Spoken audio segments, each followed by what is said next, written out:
científica, nuestra casa de estudios Unifrance El Alto, de igual manera con el apoyo de la sociedad de Abolsem, IFMC Bolivia y Felsosem Zona B, agradecemos de antemano su participación al evento de hoy, para lo cual les pido que si tienen alguna duda o preguntas en relación a la conferencia de hoy, por favor la puedan escribir al final de la ponencia en el chat de Zoom. También recomendarles que por favor en todo el transcurso de la ponencia estén desactivadas tanto su micrófono como la cámara. Hoy hablaremos de un tema que es el cáncer de mama por la doctora Mariela Alejandra Yanque Condori, especialista en oncología clínica, maestría en salud pública, diplomados, radioterapia avanzada, educación superior, cuidados paliativos. Miembro de la Sociedad de Cancerología La Paz, miembro de ESMO, Sociedad Europea de Oncología Médica. Sin más que decir, le cedo la palabra a la doctora Mariela Alejandra Yanque Condori. Bueno, muy buenas tardes, Dietmar, Angie, Danita. Un gusto poder compartir nuevamente la importancia de estos temas y mucho más hoy, que es el Día de la Lucha contra el Cáncer de Mama a nivel mundial. Entonces, vamos a empezar con la presentación. El cáncer de mama, para empezar, le voy a dar un pequeño recuerdo anatómico. No voy a puntualizar mucho la parte anatómica, solamente lo más importante porque quiero hacer relevancia mucho más en lo que vamos a hablar respecto a la patología en sí. Entonces, tenemos la anatomía de la mama, está situada en la cara anterior y superior del tórax, se encuentra entre la tercera y la séptima costilla.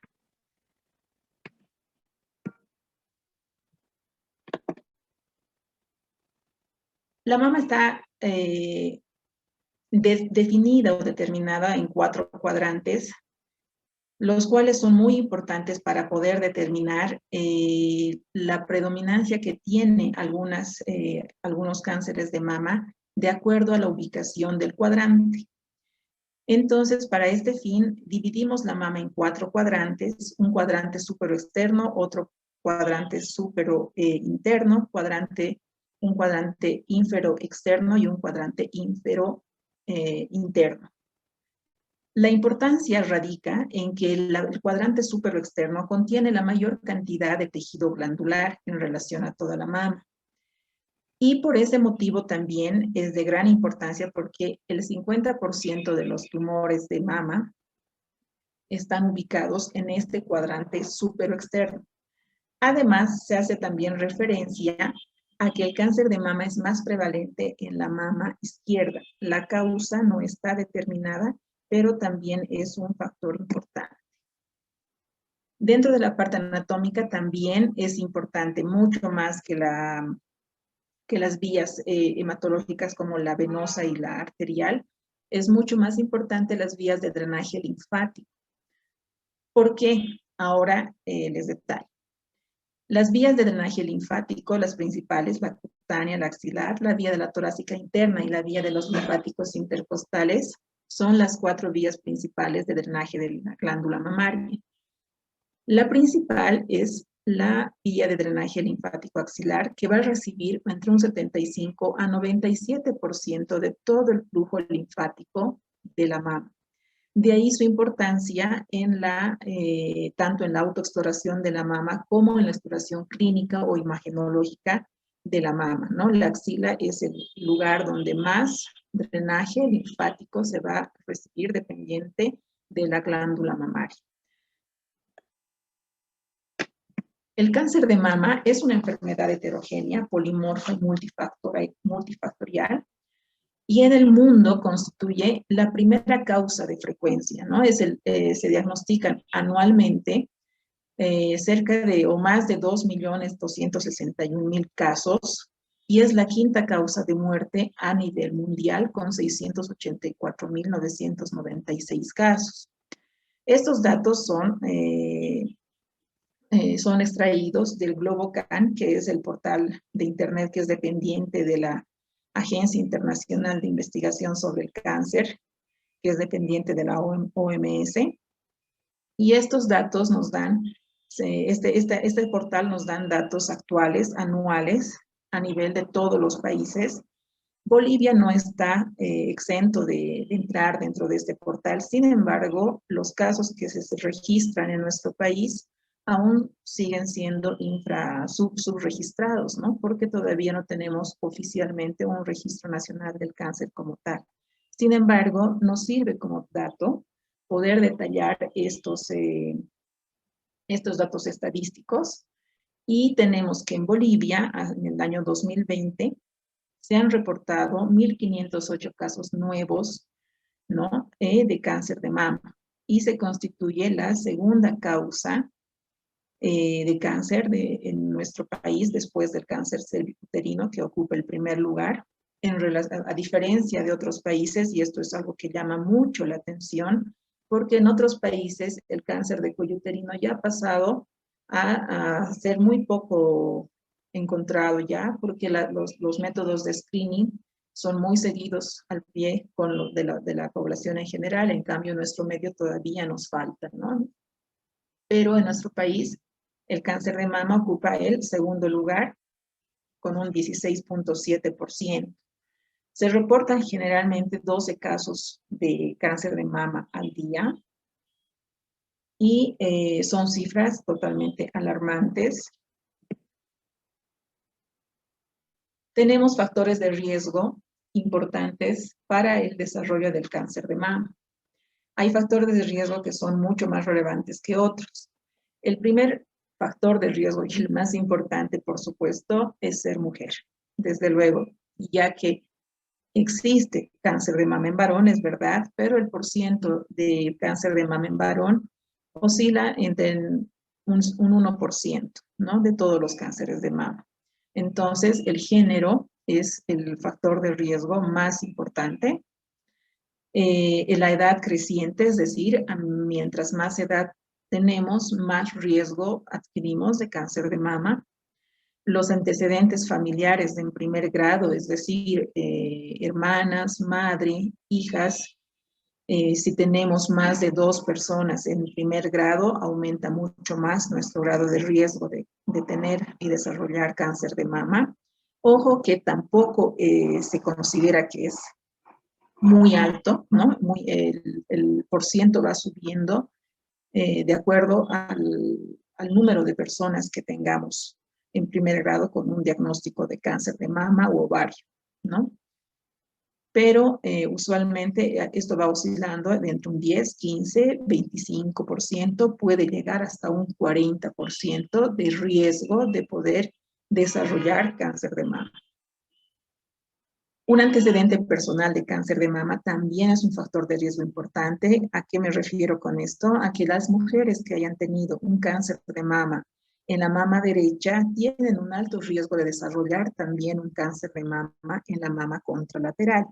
Es decir, que no necesariamente sea una metástasis o una progresión de la primera mama que estuvo enfermita, sino que puede ser un nuevo primario, puede tener un tipo totalmente diferente, pero ya haber tenido un cáncer de mama en una mama es un factor de riesgo para el desarrollo de un segundo cáncer en la otra.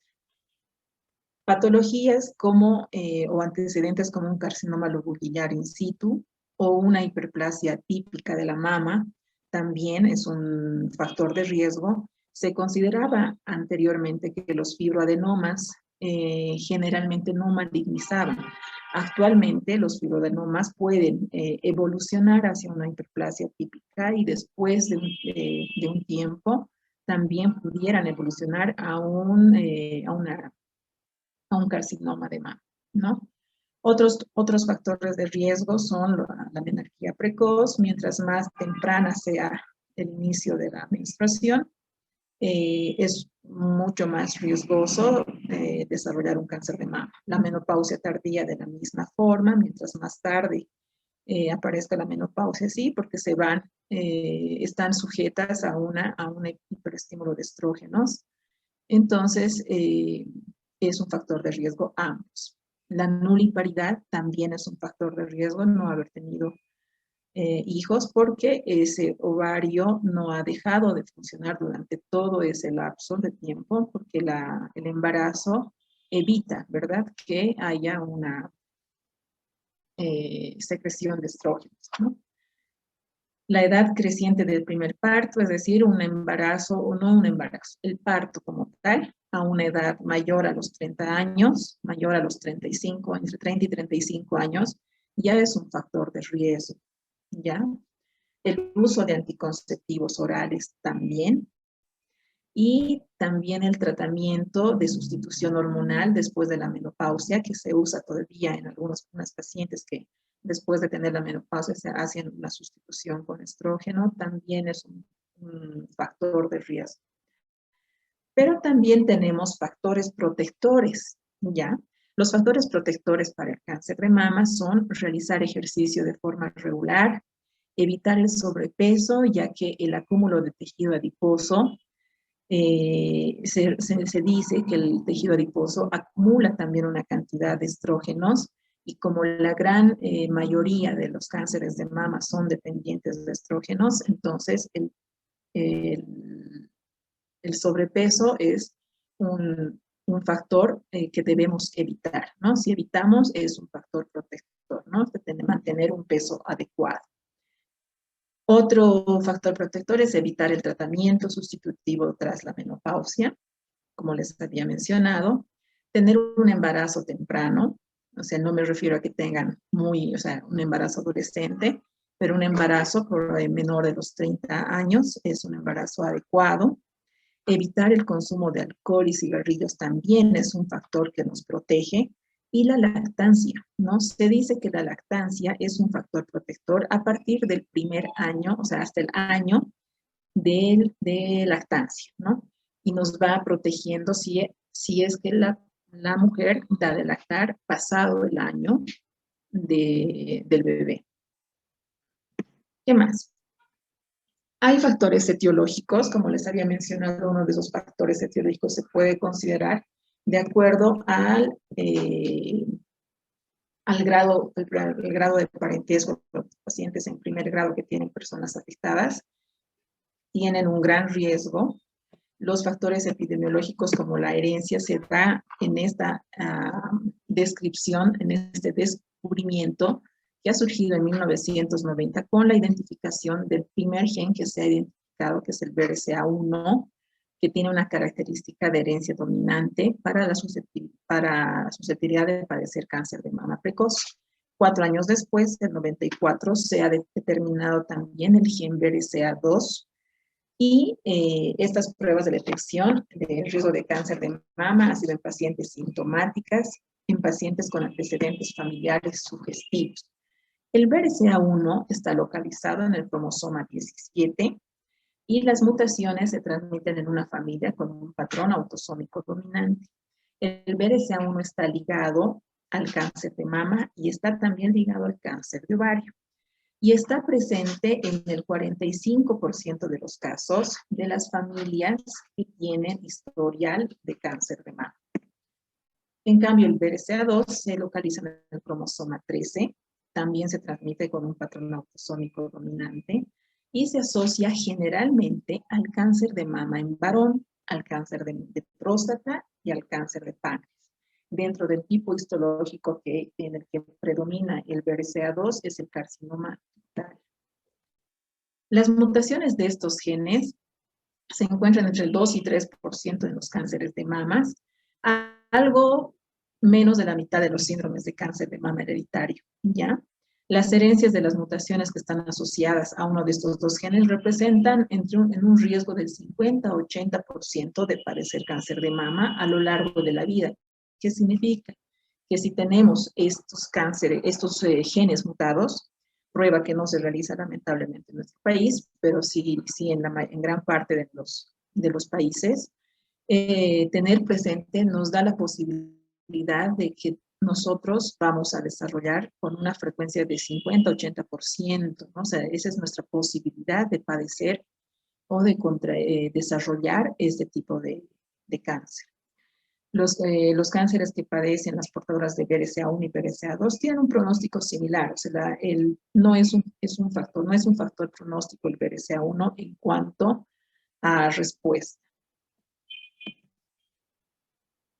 Para el diagnóstico del cáncer de mama, es muy importante determinar en las pacientes que se realicen el examen físico, determinar los antecedentes familiares y personales también. Y aquí es muy importante hablar de la autoexploración de mama, ¿no? De la autoevaluación de mama.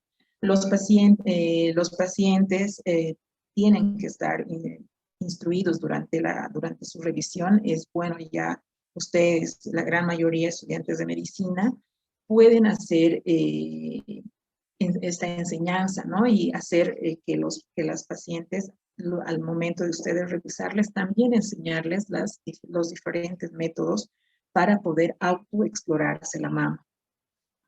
El otro examen es el examen clínico de la mama, ya que lo van a realizar los facultativos, es decir, un ginecólogo, un especialista, un mastólogo, un oncólogo clínico, y dentro de los métodos de imagen, los que nos van a dar una alta sospecha. Ojo que la imagen, y eso quiero que recalcarles muchísimo porque es algo que veo en la práctica diaria con mucho error, el estudio de imagen, las imágenes no dan diagnóstico, ¿ya? Nos dan una alta sospecha, sí, nos pueden hacer sospechar alta o baja, pero nos dan solamente una gran sospecha de X patología, en este caso un cáncer de mama. Pero lo que siempre va a determinar la enfermedad es una biopsia, un estudio histopatológico. Y es un error que siempre veo en muchos de nuestros colegas que ya anuncian, ¿no? Al ver un resultado de mamografía o ecografía que diga tumor, ya muchas veces les dicen, tienes cáncer. Y es algo que debemos manejar con mucho cuidado porque es un diagnóstico que a una persona que no está en contacto como nosotros, que estamos a diario de pronto viendo pacientes con este tipo de diagnósticos u otros, no nos sorprende mucho la palabra, pero a los pacientes que no están familiarizados con la enfermedad, que no han combatido a ningún paciente, no han tratado a ningún familiar con cáncer de mama o cualquier otro tipo de cáncer, es una respuesta muy impactante. Así que les pido, ahora que están en formación, mucho cuidado con la palabra, ¿no? Y de cómo se transmite la información a los pacientes. Entonces, dentro de estos métodos de diagnóstico tenemos la mamografía, la ecografía y la resonancia magnética también de mama. Y como les decía, lo que nos define el tipo histológico, lo que nos va a definir que es un cáncer como tal, es la biopsia.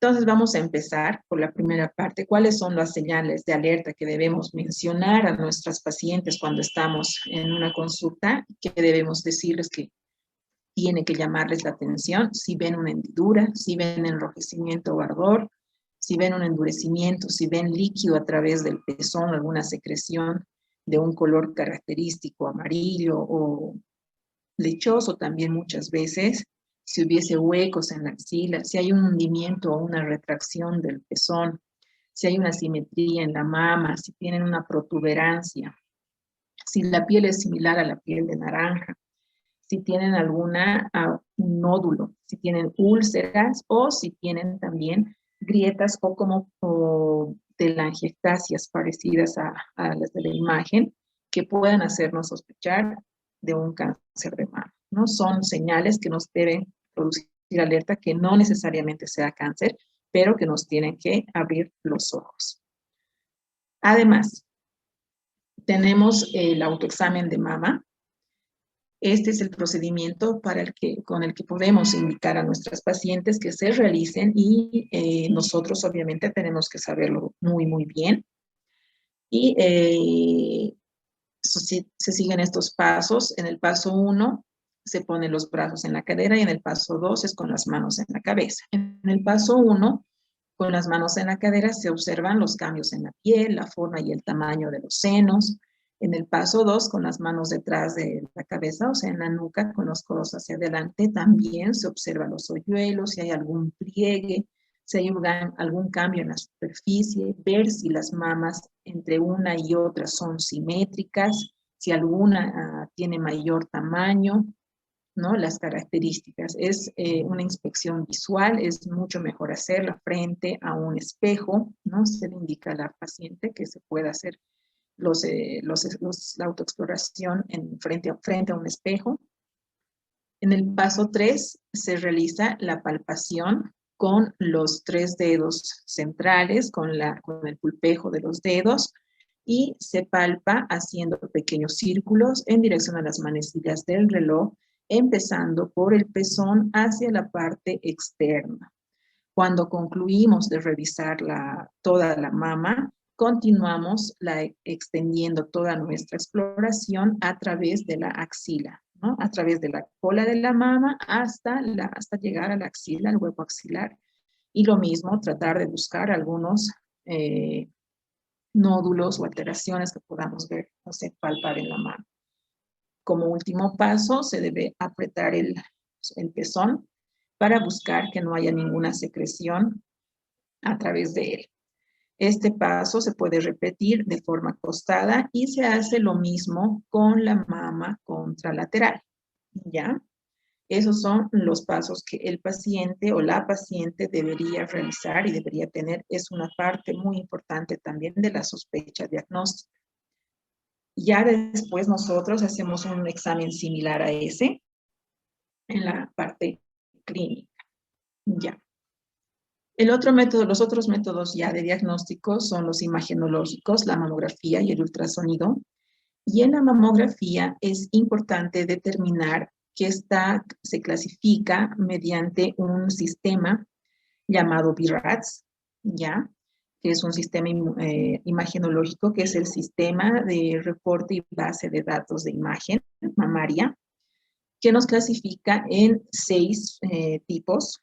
Ya está el estudio, el BIRAD 0, que es un estudio insuficiente que hay que volver a realizar, o sea, que no tiene, que no es que no haya nada, no significa que no haya nada, es un estudio que no ha sido bien realizado, por si acaso. Si en algún momento ven un BIRAD 0, no piense que es algo benigno, sino que hay que repetir, eso significa que hay que repetir el estudio.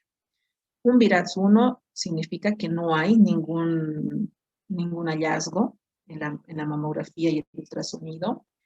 Y el BIRADS 2 significa que sí se han encontrado, se han hallado algunas lesiones, pero de características benignas, netamente benignas. En el BIRADS 3 ya aumenta un poco, que nos dice que es probablemente benigno, ¿no? Probable, puede ser maligno. Eso no sé, probablemente benigno entre un 2%. El BIRADS 4 se divide en 3 subtipos más, A, B y C. El subtipo A nos dice que hay una baja sospecha de malignidad entre un 2 y un 10%. El BIRADS de 4B nos habla de unas lesiones de mediana sospecha de malignidad entre un 10 y un 50% del riesgo de malignidad. El BIRADS 4C nos habla de una lesión de alta sospecha de malignidad que puede ir de entre un 50 a un 95% de malignidad. Y el BIRADS 5 son las lesiones de muy alta sospecha de malignidad que va hasta un 95%. Como les he mencionado hace un momento y ya han podido evidenciar hasta esta parte, hasta el BIRADS 5, en todas las descripciones que están a su izquierda, todas dicen lesiones de baja, de mediana o de alta sospecha. En ninguna nos hace referencia a diagnóstico definitivo, hasta el BIRADS 5, ¿verdad? Por lo que el por ciento, porque he visto casos con BIRADS 5, con una alta sospecha de malignidad, que todo parecía apuntar a un cáncer, y muchas veces no es. Entonces, mucho cuidado con eso. Entonces, el cáncer, el BIRADS 6 está clasificado ya cuando se establece un diagnóstico histológico, ¿no? Después de que el viral 6 generalmente los imagenólogos lo establecen cuando hacemos un control, ¿no? De una paciente que ha estado sometida a quimioterapia y ya tenemos un diagnóstico histológico y mandamos nuevamente a estudio imagenológico para comparar la respuesta de la quimioterapia. Ellos ahí sí nos pueden establecer un viral 6, ¿no? Porque ya está confirmado por histología. El otro tipo de diagnóstico y lo que nos da el diagnóstico definitivo, como les dije, es la biopsia. La biopsia, hay varios tipos de realizarla. Los tipos más comunes son la biopsia incisional, la excisional, la biopsia transoperatoria o congelación, también llamada biopsia por congelación, la aspiración con aguja gruesa por un trocar o core, llamada también biopsia core, que se realiza a través de la búsqueda por imagen, y la aspiración de aguja fina, que no es muy útil para poder determinar el subtipo molecular, pero nos sirve para definir si el tumor es benigno o maligno en algunas progresiones, en pacientes que están en progresión ya diagnosticados con un cáncer de mama. Solo en esos casos nos es útil la aspiración con aguja fina.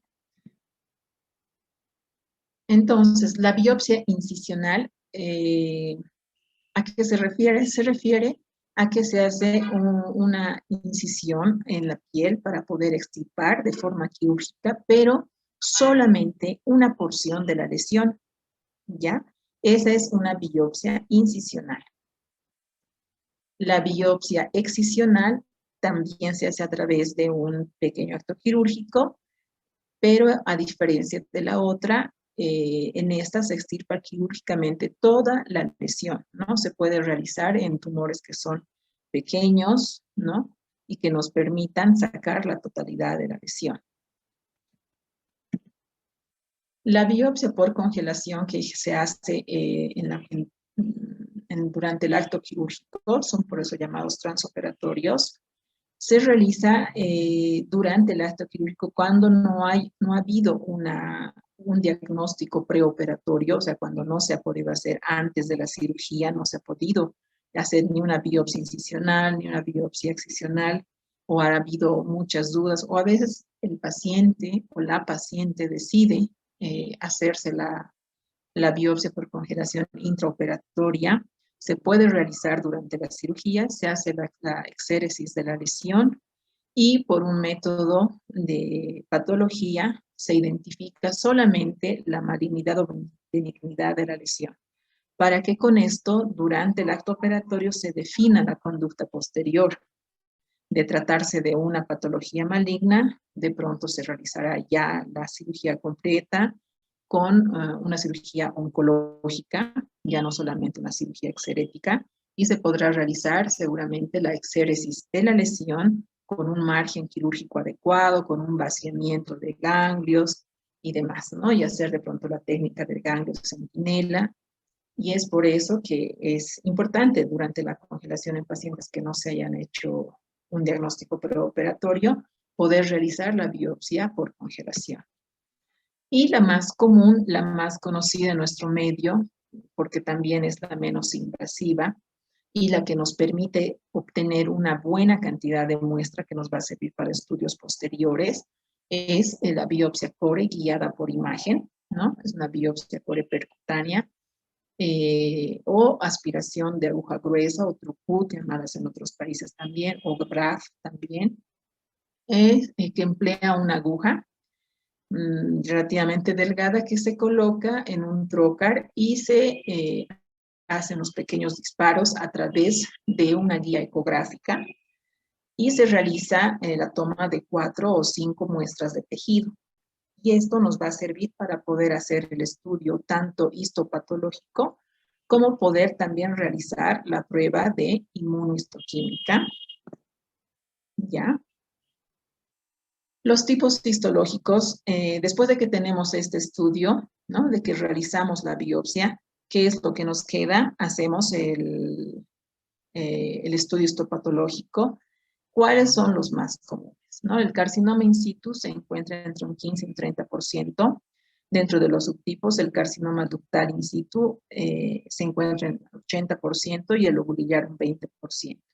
Y ya en el carcinoma invasor, que son la mayoría, un 85% de los casos ya son carcinomas invasores, los subtipos más comunes son el ductal, también un 79%, el lobulillar infiltrante en un 10%, y mucho menos ya van bajando los otros tipos histológicos como el tubular, coloide, medular, papilar, el carcinoma inflamatorio, la enfermedad de Paget, que es una enfermedad del pezón netamente, un cáncer del pezón, el carcinoma apócrino, los tumor filoides, los linfomas, sarcomas son ya en menor cantidad, en menor proporción, los otros tipos histológicos que se presentan en el cáncer de mama.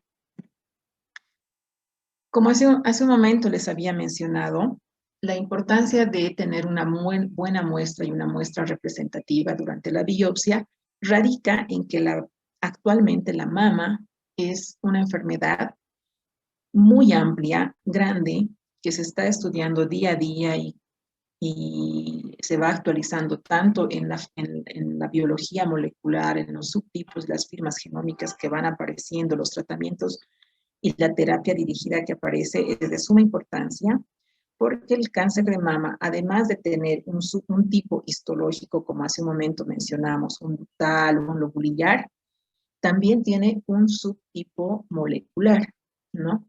Y estos grupos son los más comunes, los 4 grandes grupos, se habla de un quinto grupo también, ¿ya? El más común, los luminal, el luminal A, luminal B, los HER2, que son los HER2 puros, es un subtipo molecular también de cáncer de mama, los triple negativos, y también se habla ahora de los triple positivos, ¿no? Los triple positivos son los que expresan tanto los receptores de hormona como el HER2 también. Entonces, ¿a qué nos referimos con luminal A, luminal B? Los luminal, en realidad, ambos son aquellos tumores que expresan receptores de estrógeno y receptores de progesterona. Muchas veces en altos porcentajes, muchas veces en menos, ¿ya? Y estos luminal se dividen en dos, en los luminal A y los luminal B. ¿Cuál es la diferencia entre uno y otro? Los luminal A generalmente son de bajo grado, los luminal B generalmente de alto grado. Pero ¿qué nos va a caracterizar de clasificar, mejor dicho, entre un A y un B? Es que el Ki-67, que es un marcador que nos predice la velocidad de la división de las células cancerígenas, en el luminal B casi siempre está en dependencia del equipo que se use, mayor al 14% o mayor al 20%, ¿no? Entonces, si tenemos una paciente con una inmunohistoquímica que nos dice que el Ki-67 está en 40-60%, nos está indicando que esa paciente está o sea, tiene un riesgo de progresión muy alto, muy alto, ¿no? El HER2 es un receptor también que si se nos muestra un HER2 positivo a 3 cruces, se identifica directamente como un HER2 positivo. Si es un HER2 con una cruz, positivo, una cruz no se toma como positivo, se toma como negativo. Si es un HER2 con una sobreexpresión de 2 cruces, no es un resultado seguro, se debe realizar una segunda prueba llamada FISH o SISH que disponemos en nuestro medio. No mucho, hay creo un lugar en la ciudad de La Paz y en Cochabamba, creo que 2, que realizan estas pruebas. Y esto va a determinar el tratamiento también posterior.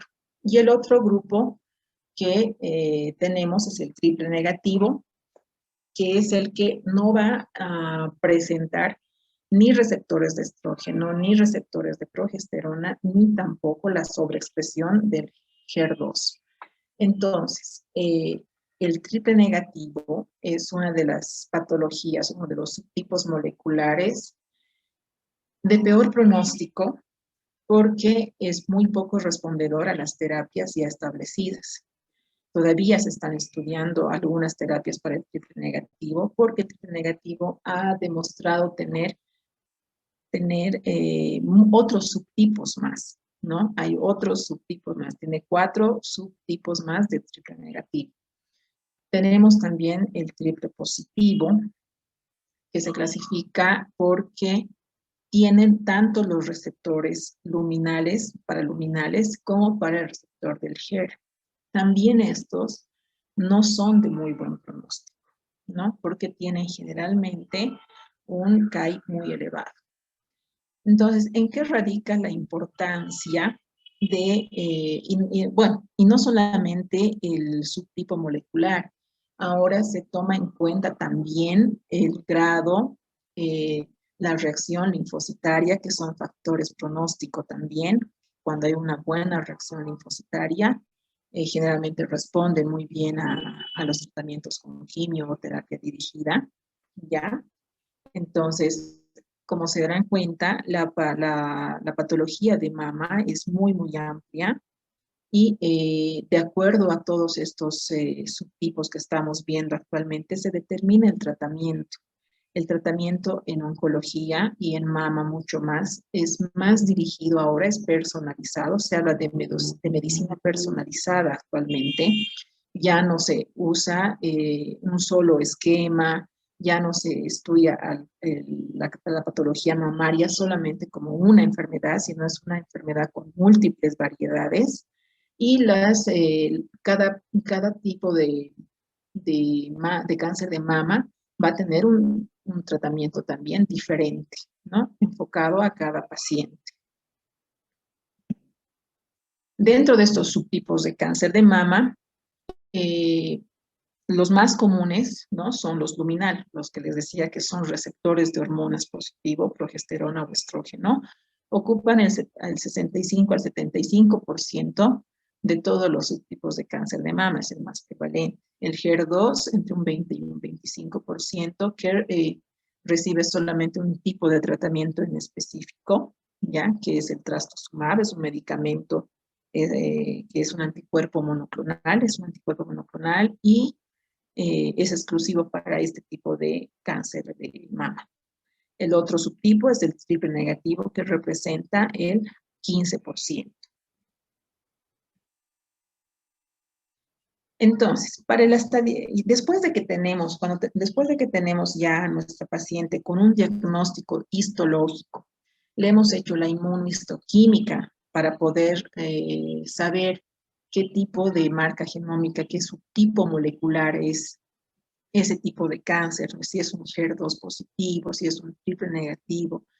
Ya tenemos el nombre y el apellido de su enfermedad, entonces tenemos que terminar de estadiar a la paciente con los estudios de extensión. Se llaman estudios de extensión porque precisamente hacen eso, ¿no?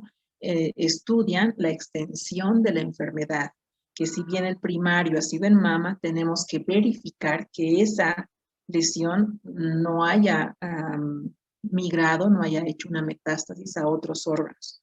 ¿Y cuáles son los estudios de extensión que se usan? Las radiografías no son las ideales, pero muchas veces en el centro de salud de nuestro país, que no contamos con todos los estudios de imagen que se pudiera necesitar, las radiografías visualizadas con un buen equipo y un buen imagenólogo son de gran ayuda. Las tomografías de tórax y abdomen para ver si no ha habido una progresión hacia otros órganos como pulmón o hígado. La gammagrafía ósea para verificar que no haya lesiones óseas. El PET-CT o PET-TAC, que es una prueba ya que usa un contraste metabólico en base a flúor de desoxiglucosa, que tiene una avidez, ¿no? Las células tumorales tienen una avidez por la glucosa, y este tipo de estudio usa un contraste en base a ese tipo de elemento, por lo que se puede evidenciar la actividad metabólica del tumor, ya no solamente la imagen como tal, sino la actividad. La resonancia magnética, muy útil para estudiar lesiones cerebrales, lesiones que se hayan podido extender hacia el cerebro. Y bueno, los laboratorios que nos pueden también servir en caso de, por ejemplo, lesiones óseas. Tenemos un marcador que es la fosfatasa alcalina que nos ayuda a determinar las transaminasas. Algunos marcadores tumorales como el CA15.3 también son útiles, no tanto porque los marcadores tumorales no son específicos para el cáncer, ¿no? Para ningún tipo de cáncer. Pueden ser muy sensibles, pero no son específicos porque pueden alterarse por cualquier otra patología, por cualquier otra alteración. Entonces, después de que hemos realizado todos estos estudios nos van a determinar la etapa de la enfermedad. En realidad, la estadificación es mucho más amplia que la que les estoy exponiendo, o sea, a detalle, porque se clasifica de acuerdo a una estadificación llamada el TNM. El TNM nos va a determinar, la T nos determina el tamaño del tumor, la extensión local, y N nos establece los ganglios que puedan estar comprometidos, ya sean ipsilaterales o contralaterales, y la M que nos determina si hay metástasis hacia otros órganos. Y de acuerdo a esto se clasifican en estadio 0, etapa 1, etapa 2, etapa 3 y etapa 4. Pero son súper largos de clasificar, es por eso que me voy a centrar directamente en las etapas, ¿ya? Entonces, la etapa, un estadio 0, ¿qué significa? Ahí están el carcinoma in situ, que son células anormales, pero que no se han diseminado ni se ha roto la cápsula, ¿no? La cápsula de la célula. Entonces, tenemos ese estadio 0, tenemos una etapa temprana, que el tumor sí se ha programado, no está mal allí que diga a otros tejidos, sino a otras células, pero en un área pequeña. Un estadio 2 es un estadio localizado donde el tumor puede medir entre 20 y 50 milímetros y puede haber afectado a los ganglios regionales, pero que no han salido hacia la región axilar, ¿no? En el estadio 3, la propagación igual, o sea, el tumor ya mide más de 50 milímetros a más de 5 centímetros, pero ya generalmente el tumor ya ha habido metástasis a los ganglios generalmente axilares. Pueden también estar en la parte supraclavicular o infraclavicular.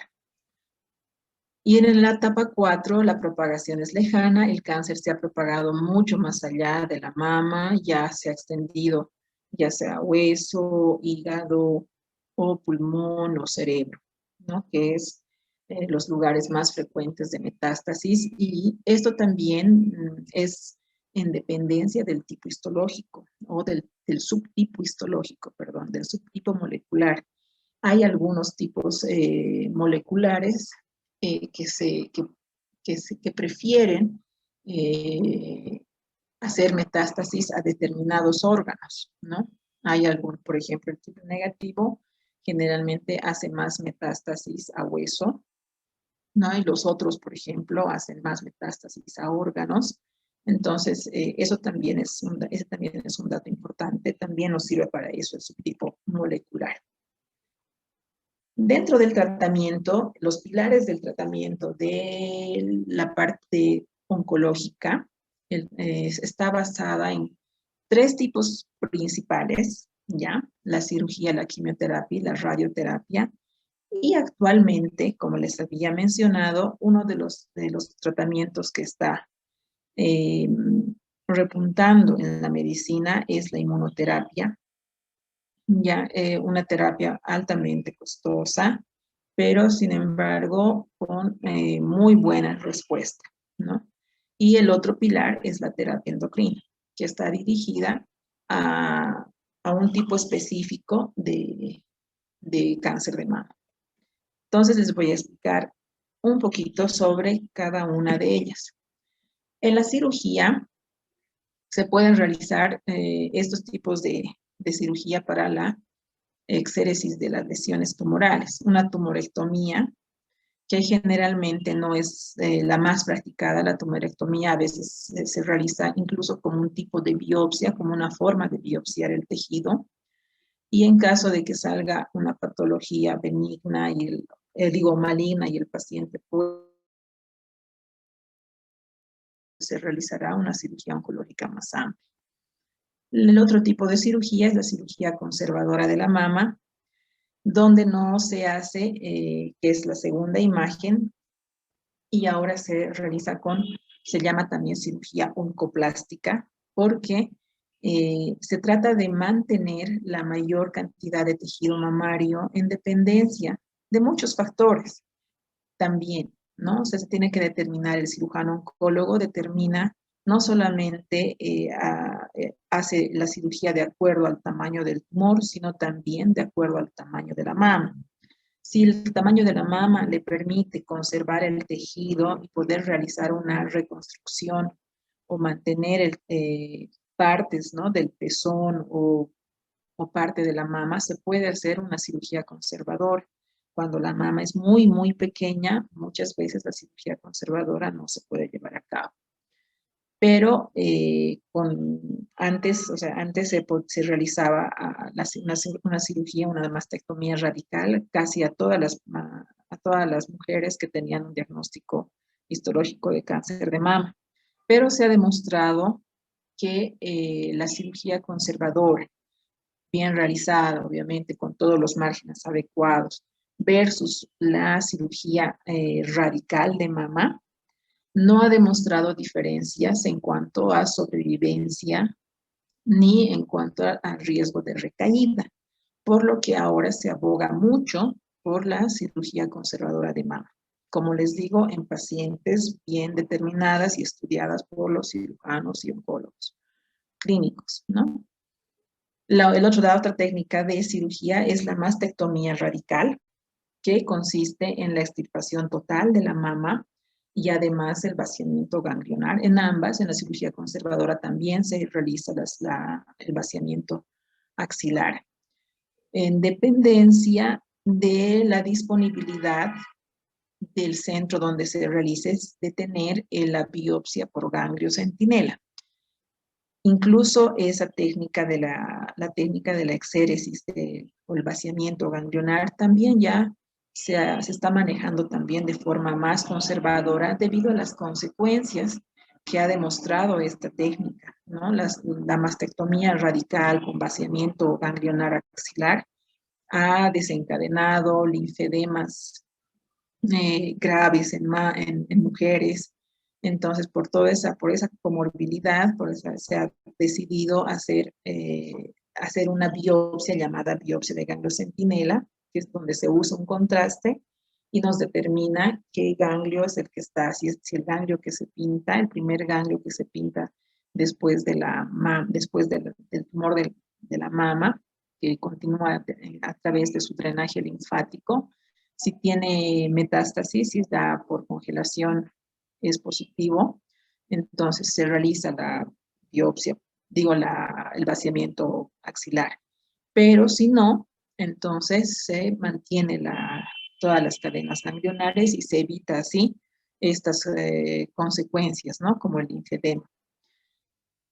Antes se tomaba solo uno, ahora hasta 3 ganglios que salgan negativos ya se toma en cuenta.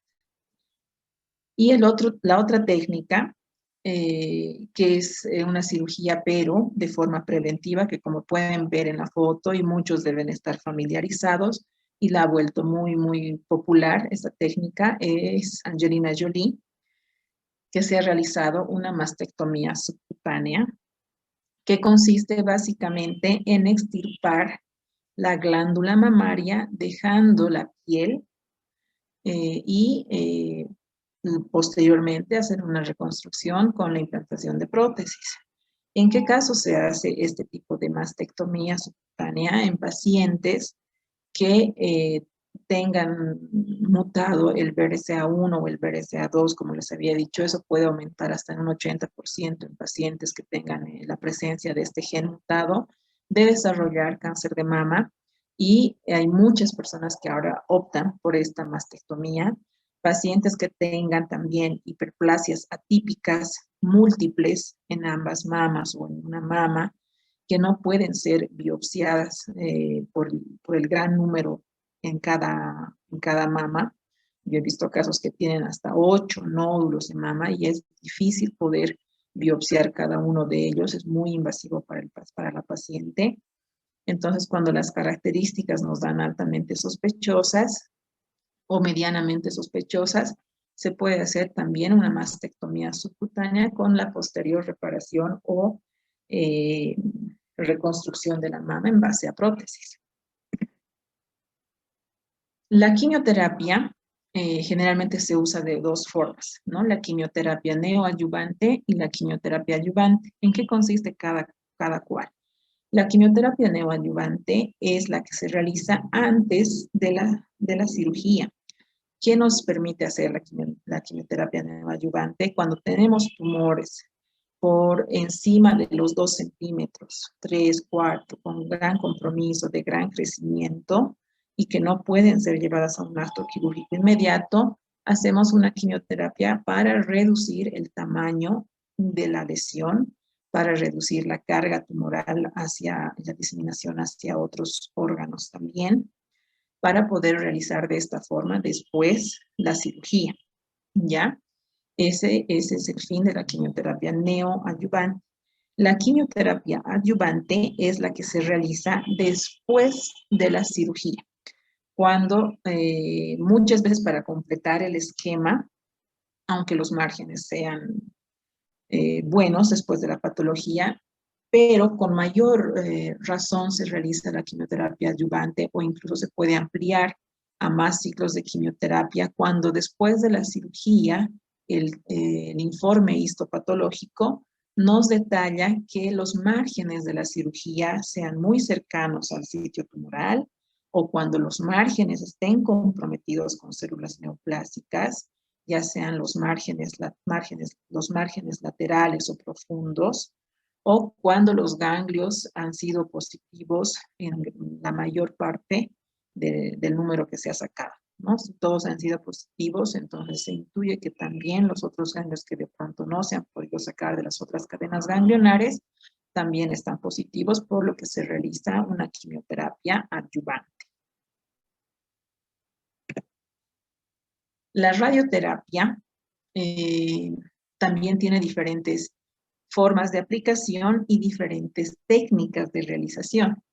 La radioterapia de haz externo, que es la que está en este sector, como dice, es una radioterapia que se usa de forma externa a través de un acelerador lineal o aún todavía se usan las bombas de cobalto. No con mucha frecuencia ya en nuestro medio y en el mundo en realidad los aceleradores lineales ya son los únicos con los que se tratan porque es el método que nos permite menor agresión a los órganos adyacentes. Tienen una serie de láminas que nos permite hacer con mayor precisión el tratamiento. No son bloques como se usaba antes con las bombas de cobalto, por lo que el tratamiento es más preciso y da menos daño a órganos, ¿no? Como el pulmón, el corazón. Entonces, obviamente es más accesible cuando se ha hecho una cirugía conservadora poder irradiar la mama, si la mama es grande también, pero la complicación a veces surge cuando se debe hacer una radioterapia a una parrilla costal, cuando se ha hecho una mastectomía radical. Entonces, por eso es mucho más efectivo poder realizar con las técnicas actuales, ¿no? Las técnicas actuales son con acelerador lineal y tenemos las técnicas como 3D. Una 3D generalmente es suficiente para una radioterapia de mama, pero también tenemos otras técnicas como la técnica por BIMAT, tenemos el IMRT, técnicas un poco más avanzadas, pero para mama se usa generalmente la técnica de 3D. Otra técnica que no se usa casi ya, creo que en ningún lado ya, pero cabe mencionarles para que conozcan un poquito, es la braquiterapia, que como pueden ver es una terapia sumamente agresiva, impactante, dolorosa para el paciente. Obviamente todo eso se hace, ¿no?, con anestesia, pero aún así muy invasiva. Y actualmente también se está usando la radioterapia intraoperatoria, que como dice su nombre, se realiza durante la cirugía o después de que se ha realizado el tratamiento o después de haber realizado la exéresis completa del tumor, se introduce un equipo especial al lecho tumoral como tal y se da una irradiación, una cantidad alta, una dosis alta de radiación para poder tener un control local más eficaz. Entonces, de estos tipos, la radioterapia ¿qué produce? La radioterapia produce un control local de la enfermedad. Sin embargo, la cirugía también es un control local. La quimioterapia nos da un control, un tratamiento sistémico, es decir, que llega como se realiza mediante vía endovenosa, entonces esto llega a todos los órganos. La radioterapia es un tratamiento local, ¿no? Ahora, la inmunoterapia. Como les había mencionado, la inmunoterapia es lo que se está manejando ahora ya en casi todos los tipos de cánceres. Se usa en gran parte de ellos. Lo más triste en este momento es que el costo todavía de los medicamentos, de los anticuerpos monoclonales todavía es alto, ¿ya? Pero se ha demostrado gran respuesta en pacientes que son candidatos a este tipo de terapias. Aquí, en cáncer de mama, el subtipo molecular en el que se puede realizar inmunoterapia es el HER2, ¿no? Aquí les he puesto un ejemplo de cómo funciona los anticuerpos monoclonales, ¿no? Tenemos un linfocito y una célula cancerosa. Normalmente el sistema inmunológico, a través de los linfocitos, identifican a estas células cancerosas y las destruyen, ¿no?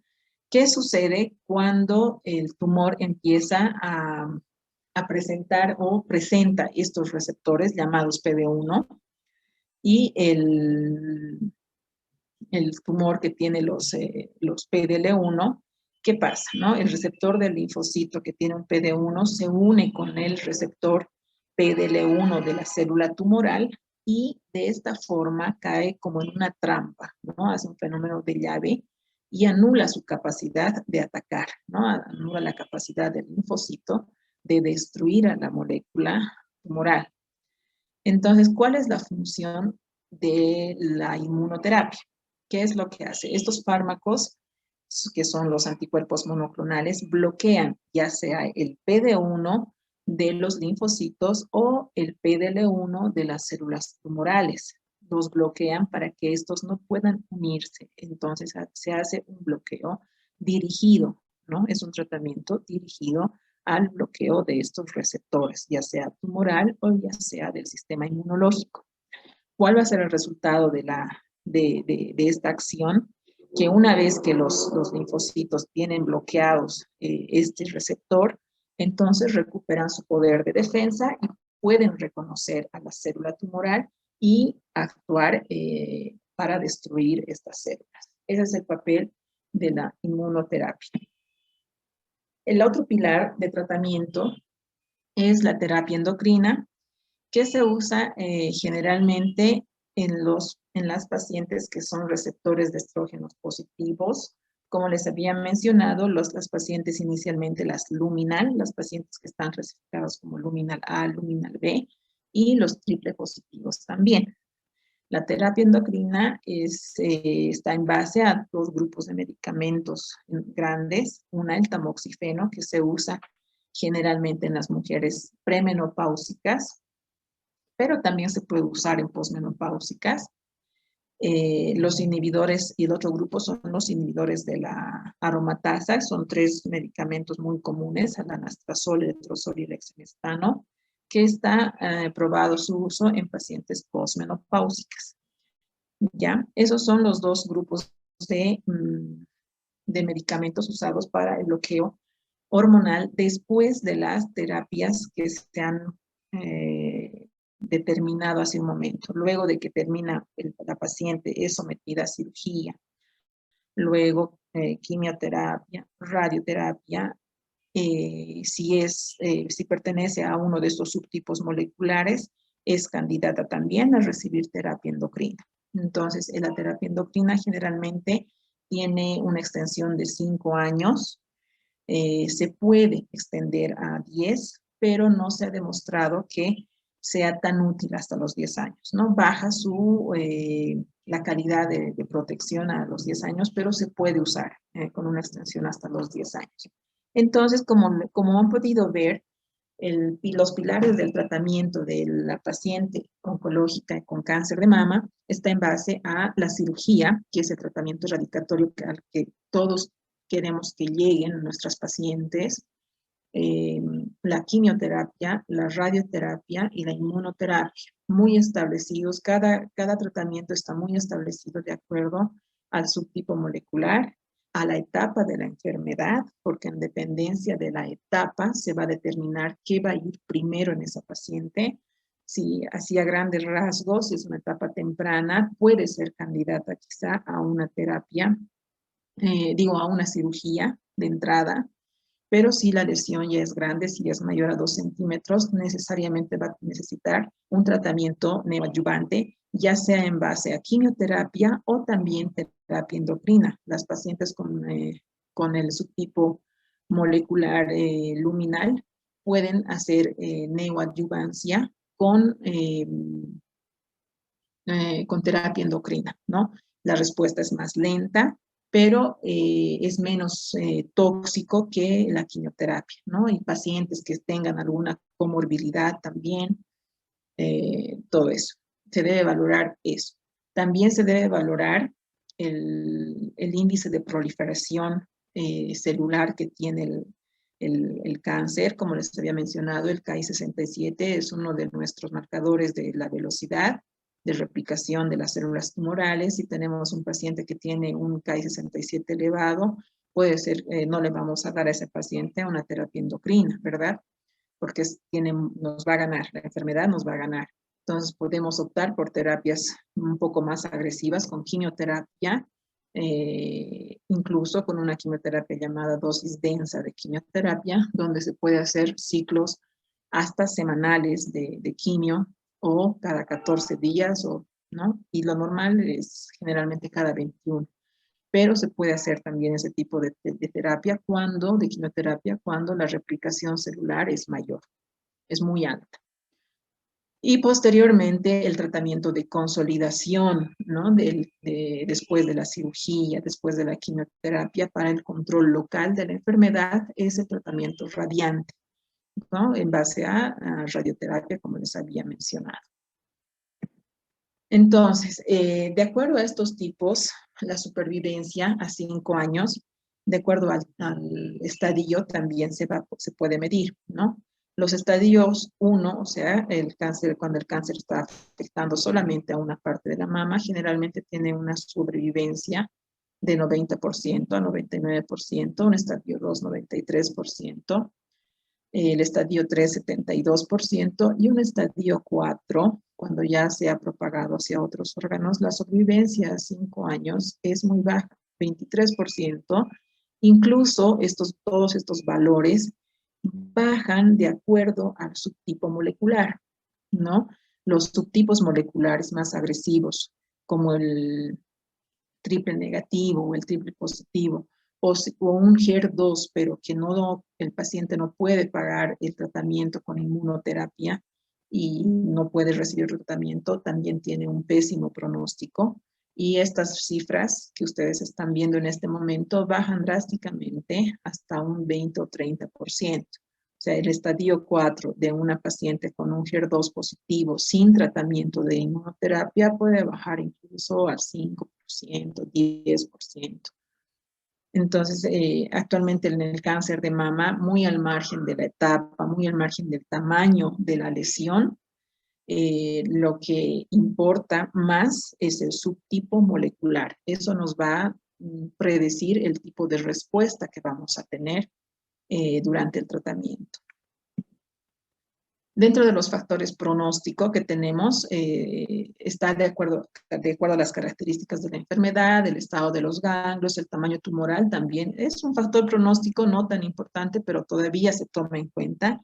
Pero como les había mencionado, el tipo y grado histológico son factores pronóstico muy importantes. ¿A qué se refiere pronóstico? Es que nos va a decir, o sea, qué es lo que vamos a esperar de esa enfermedad. Las características del paciente, es verdad, la edad. Es cierto que una persona, mientras a mayor edad debute con el cáncer de mama, también es menos agresivo, ¿no? Generalmente, no siempre, pero generalmente. Mientras más jóvenes debuten, más agresivos generalmente son los cánceres de mama. Y los biomarcadores moleculares que les había comentado también son factores pronósticos. Los receptores de estrógeno generalmente tienen mejor pronóstico que un triple negativo, ¿no? En la sobreexpresión del SERB2 o HER2 también, y el estado del P53, que es un gen que se encuentra en casi todos los cánceres mutados. Bueno, esa es la presentación. Estoy atenta a todas sus preguntas.